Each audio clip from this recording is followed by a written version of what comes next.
20 anos dos ataques às Torres Gêmeas em Nova York, em Manhattan.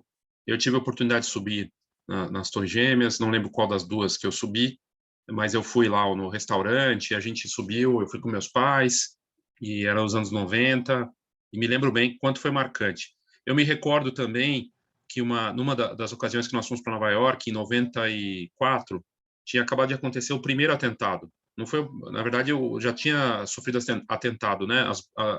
Eles colocaram uma bomba na garagem e explodiu um furgão e chegou a atingir ali as torres. E muita gente, acho que talvez não recorde disso, já tinha sofrido um ataque nos anos 90. A gente subiu, foi uma vista, uma das coisas mais inesquecíveis, a vista lá de cima, subir naquele prédio que eu tinha visto nos filmes, né? O filme do King Kong, na segunda versão, dos anos 80, tinha o King Kong subindo, não no Empire State, mas no World Trade Center, e ficou muito marcante. Me lembro de 2001, em 11 de setembro de 2001, eu estava na Fox e a gente parou tudo para ver a sensação de fim do mundo. E aí a imagem que no dia seguinte apareceu nos jornais, na Folha de São Paulo, aqui no Brasil, e em outros portais, a internet estava começando ainda, não era tudo isso que é hoje, mas nos jornais, e acabou sendo uma foto marcante, que está na Folha de São Paulo de hoje, né? Como que foi feita essa foto, que é talvez a das mais icônicas, porque pega o momento da explosão do segundo avião, quando o avião atinge com tudo em cheio, ele acelerou, né? Acerta, é uma imagem marcante, tem vídeo, e é muito triste, ao mesmo tempo impactante.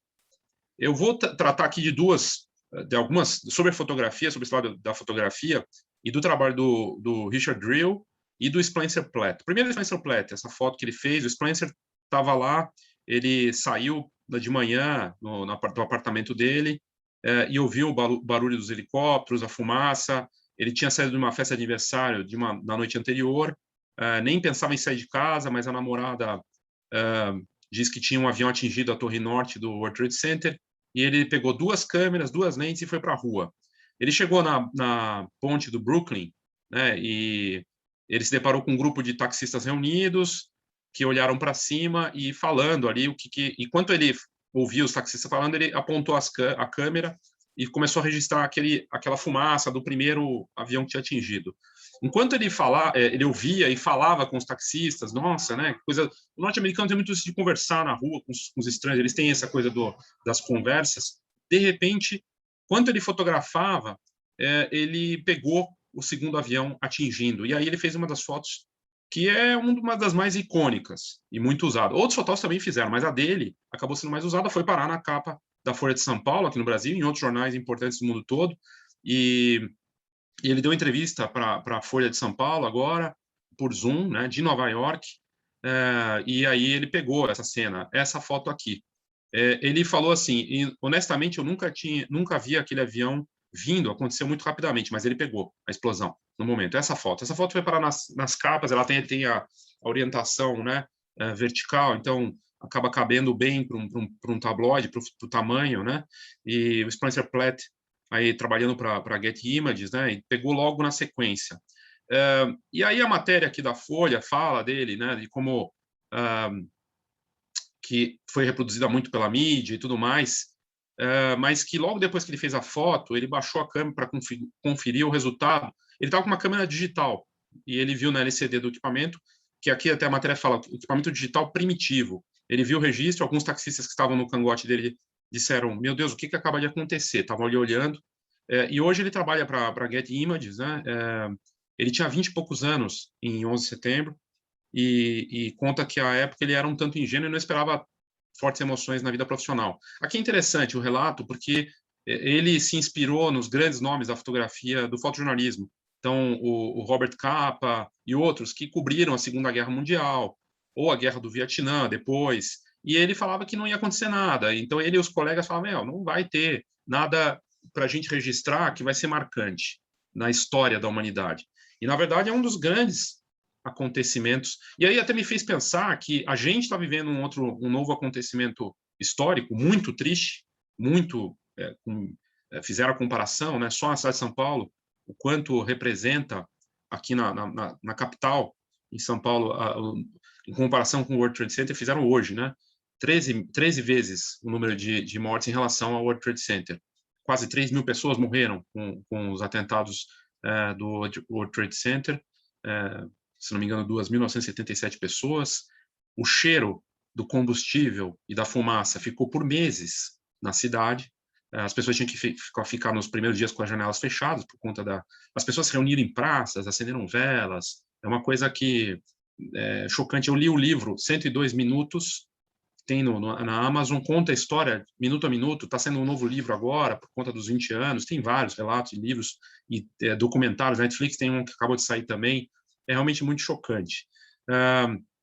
E ele fala disso. O Spencer Platt fala que ele não achava que ele ia registrar algo histórico, né? E que eles tinham um senso de inveja, de ciúmes do que os outros fotógrafos famosos e que conseguiram registrar os acontecimentos importantes da humanidade, né? E inclusive ele ressalta aí o Robert Capa, entre outros. E aí ele estava lá na ponte, pegou essa explosão e pegou outras muitas fotos como essa aqui, né, das pessoas embasbacadas olhando o que aconteceu, ninguém muito sabendo. Essa foto aqui representa o choque, né? Todos assim, sem acreditar. É uma imagem que e Nova York é meio que capital do mundo, uma cidade que, aliás, Nova York meio que fora, não é uma cidade típica norte-americana, né? É uma cidade que é um outro país, né? Nova York realmente é uma outra coisa ali.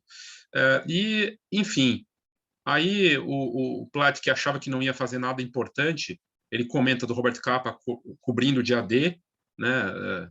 50 anos antes, e ele vai ali e consegue captar esse momento triste e histórico. Ele fala, inclusive, que é uma foto que marcou a carreira dele, mas que ele tem uma relação confusa com essa imagem, porque ela é uma imagem histórica, mas, ao mesmo tempo, naquele exato instante, milhares de pessoas perdiam suas vidas.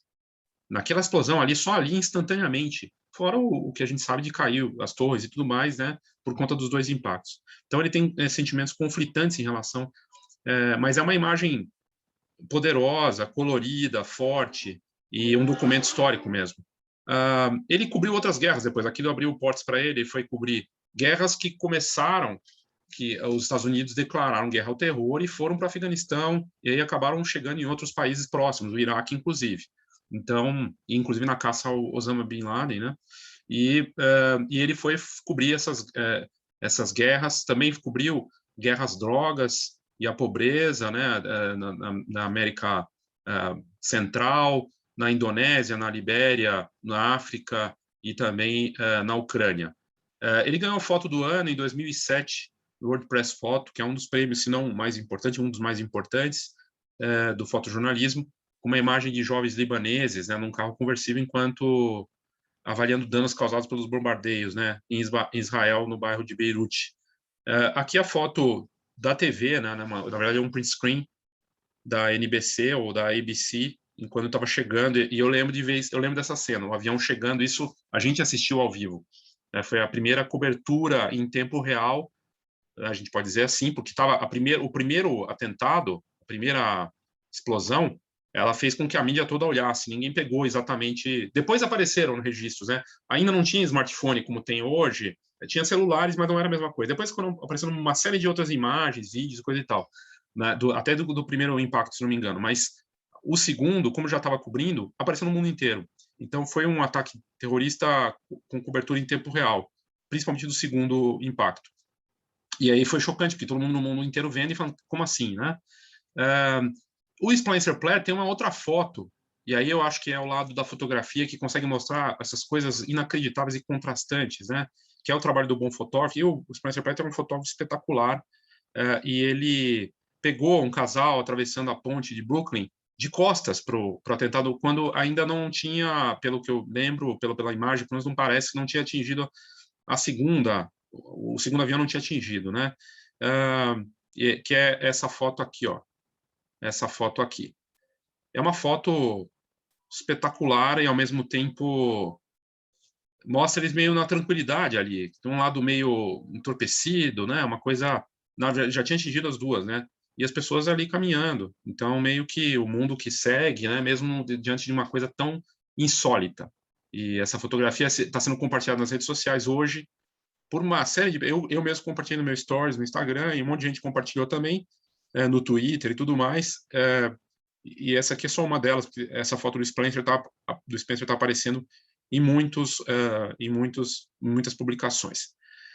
Pois bem, né, então a gente tem esse trabalho do Spencer Platt, e ele ganhou o prêmio, e aí ele fala desse mundo que ele vivia, era um mundo pré-digital. A fotografia digital, em 2001, ainda era muito rudimentar para os profissionais. Ele estava com equipamento digital, mas ainda não era... Eu lembro da gente fazendo um congresso de fotografia pela Fox, em São Paulo, em 2004, ainda falando de digital versus analógico, para você ter uma ideia. Então, ainda é uma coisa muito muito começando. E ele diz que se hoje perguntaram para ele se hoje ele acha que seria difícil fazer a mesma cobertura, já que todo mundo tem um smartphone com uma câmera, né? E que pode compartilhar isso em tempo real no Instagram. Ele diz que numa primeira análise isso pode parecer verdadeiro, já que todo mundo pode fazer isso mesmo, mas ele falou que mesmo com essa avalanche de imagens, as fotos mais surpreendentes sempre são dos fotógrafos profissionais. Então, e elas podem ser, mas que é importante, o fotojornalismo cidadão é importante, seja ele de videojornalismo, né, como o sufocamento do George Floyd em Minneapolis, mas que mudou o mundo, mas não é um profissional que está fazendo essas imagens, então o impacto não é o mesmo. E que o fotógrafo tem as fotos mais poderosas, e que eles fazem as fotos que são o destaque, que fazem a notícia ganhar ainda mais força. Então, que hoje os fotógrafos conseguem publicar, enviar, criar de uma forma muito mais rápida, né? Mas essa aqui foi uma foto dele, né, que ganhou o WordPress Photo, e realmente é uma foto que traz o paralelo com aquela que a gente viu do casal atravessando. É sei lá, é uma coisa meio... É um contraste, né, muito grande do que está ali, da pessoa no conforto do carro e uma explosão, uma tragédia atrás, como tanto do casal atravessando a ponte quanto aqui dessas pessoas, e aí elas com o celular na mão e tudo mais. E é de 2006, já quando a coisa estava... Já tinha, o smartphone já estava pouquinho antes de chegar o iPhone. Então, esse é um lado, assim, de... E aí você vê o trabalho dos fotógrafos, todas as imagens, tem galerias. Eu podia trazer aqui, mas acho que se estenderia demais. E já tem tanto, se você for no Google e colocar fotos profissionais ou fotojornalismo do 11 de setembro, você vai ver toda a cobertura e os registros e histórias que foram feitas. Mas o que eu quis trazer aqui é do impacto além que uma foto tem o poder de influenciar a literatura e o cinema a partir de uma tragédia, que é essa... Eu vou colocar o link aqui no vídeo, né, depois no YouTube, mas é a foto do homem caindo, The Falling Man. Virou tanta coisa, textos, documentário, acho que teve todo tipo de influência, e foi parar até no cinema, em um filme do Tom Hanks. Virou livro, é um negócio que é inacreditável, assim, pensar que uma foto tem esse poder, né? E aqui, no caso, é outro fotógrafo, o Richard Drill, para a Associated Press, contando, né, de como foi que ele pegou a foto do homem caindo. Quando teve o primeiro ataque ali do avião, batendo na torre, pessoas se viram entre queimar, né, no incêndio, um avião cheio de combustível, uma coisa terrível, ou com explosões sendo jogado para fora do prédio. Então, começaram a cair as pessoas. E é um aspecto muito sombrio, realmente, é um negócio muito forte dessa tragédia que ficou marcado. Até hoje aparecem as cenas. E uma dessas pessoas que caiu num mergulho de cabeça em determinado momento, ela se tornou icônica, muito marcante, é muito forte. Até não coloquei no começo aqui, na primeira parte do vídeo, que eu achei que, enfim, é muito triste, ao mesmo tempo é muito impactante, né, essa imagem. E quem pegou essa foto foi o Richard Drill. Vários jornais publicaram a foto feita por ele, pela Associated Press, e a imagem foi considerada insensível por uma parte das pessoas, e é muito dolorida a contemplar, né? Outros viram nela uma terrível estética daquele pulo para a morte. E aí tem essa história do Fallen Man, o homem caindo. Eu vou deixar o link para você ler, se você quiser. Hoje ele está com 74 anos e ele comenta que era um dia qualquer em Nova York, um dia muito bonito, céu aberto, e ele fotografando desde 19 anos, ele estava com 54 anos. Ele foi cobrir o torneio US Open do bairro do Queens, em Nova York, naquela manhã de terça-feira, de 11 de setembro, e ele também ia cobrir ainda a Semana da Moda, o primeiro desfile de moda de maternidade, modelos grávidas de verdade. E o Drill acompanhou o desfile no Bryant Park, bem no centro de Manhattan, ao lado de um cinegrafista da CNN. Enquanto eles estavam conversando, o câmera da CNN colocou a mão no ponto eletrônico e recebeu a informação de que tinha tido uma explosão no World Trade Center. Um avião atingiu o World Trade Center. Na mesma hora, o celular do Drill tocou e era o editor dele mandando ele correr para o local. Pegou a câmera e foi correndo da Times Square para a Times Square. De lá, ele tomou o metrô em direção às Torres Gêmeas. Quando ele saiu das escadas, ele viu uma imagem inesquecível. As duas torres destruídas, pegando fogo, né? Com aquele já tinha tido impacto, não tinham caído ainda, mas estavam pegando fogo. E ele começou a fotografar as pessoas chocadas ao redor e o FBI já estava isolando tudo. Ele percebeu uma fumaça que estava soprando do oeste para o leste, ele deu uma volta para evitá-la e fiquei ao lado das ambulâncias. E aí ele estava vendo e, de repente, alguém comentou, uma pessoa comentou, meu Deus, um dos socorristas, né?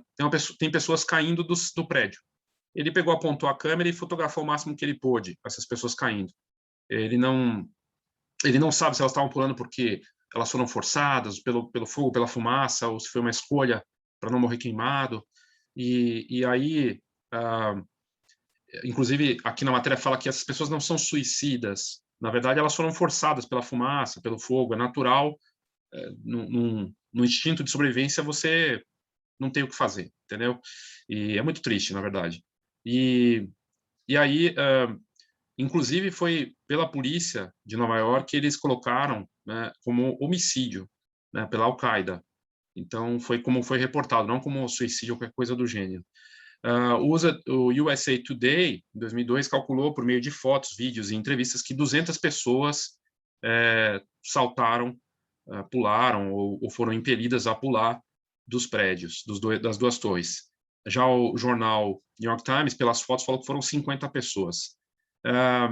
E que o fato das pessoas saltarem acabou chocando ainda mais as pessoas e fez com que muitas saíssem do prédio e que saíssem dali da região também, quando começaram a cair, porque elas perceberam que foi como se fosse um alerta, e elas se afastaram. Então, isso acabou ajudando a salvar vidas, o que não deixa de ser, dentro da tragédia, algo de, pelo menos, ter ajudado de alguma forma, né, dessa tragédia.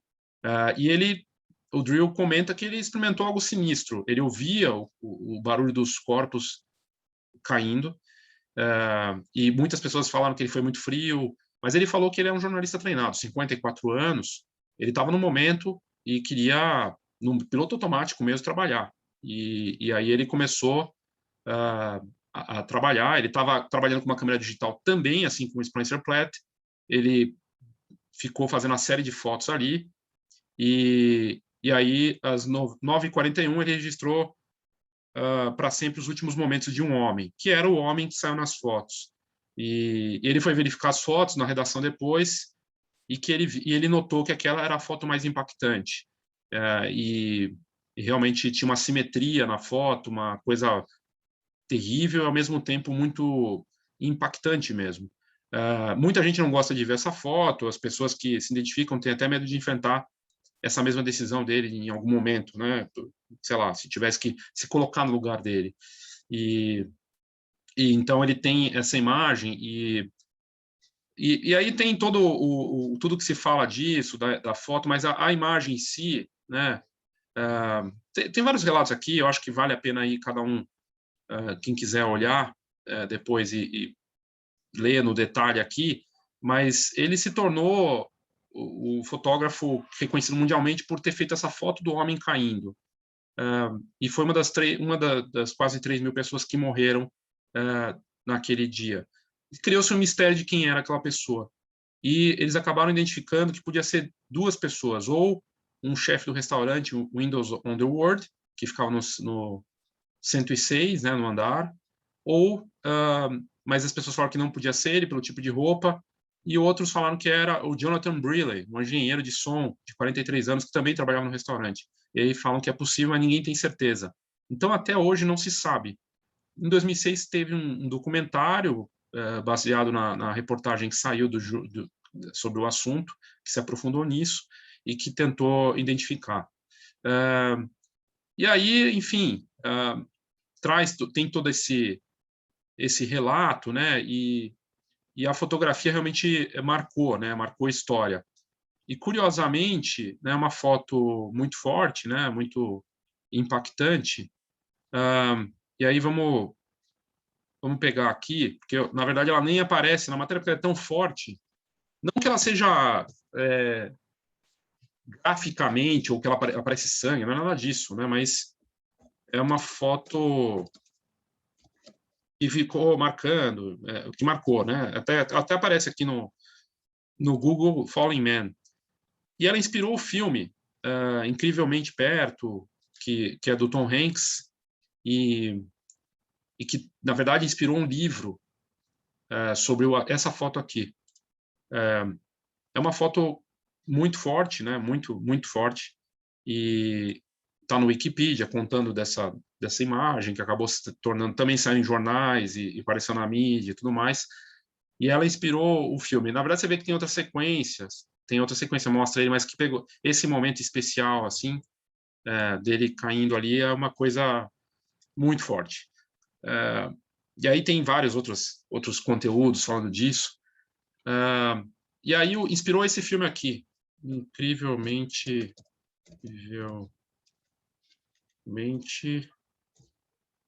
peraí. Gente, longe. Vamos ver se aparece aqui. Esse aqui, ó.